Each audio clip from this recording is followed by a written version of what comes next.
আমাদের সমাজে বা আমাদের আত্মীয় স্বজনদের মধ্যে এমন কিছু মানুষ থাকে যারা কখনোই নিজেদের ইগো বা অহংকারের দেয়াল ভাঙতে চায় না। তারা সবসময় নিজেদেরকে ঠিকঠাক মনে করে, এমনকি ভুল হলেও স্বীকার করতে চায় না।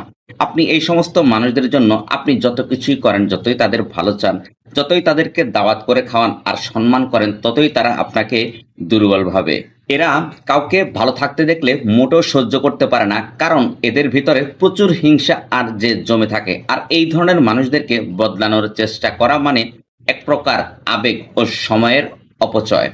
কারণ কিছু মানুষ সত্যিই কখনোই শুধরায় না, ঠিক কুকুরের লেজের মতো 12 বছর বাঁকা থাকলেও সোজা হয় না। সুতরাং এই সমস্ত মানুষদেরকে বেশি বোঝানোর চেষ্টা না করে তাদের থেকে দূরত্ব বজায় রাখাটাই হলো শ্রেষ্ঠ বুদ্ধিমত্তা। সবার মন একরকম হয় না, কিন্তু নিজের মনের শান্তি রক্ষা করাটাই বড় দায়িত্ব। তাই কিছু মানুষকে উপকার না করে নিজেকে বাঁচানোই ভালো। Thanks for watching.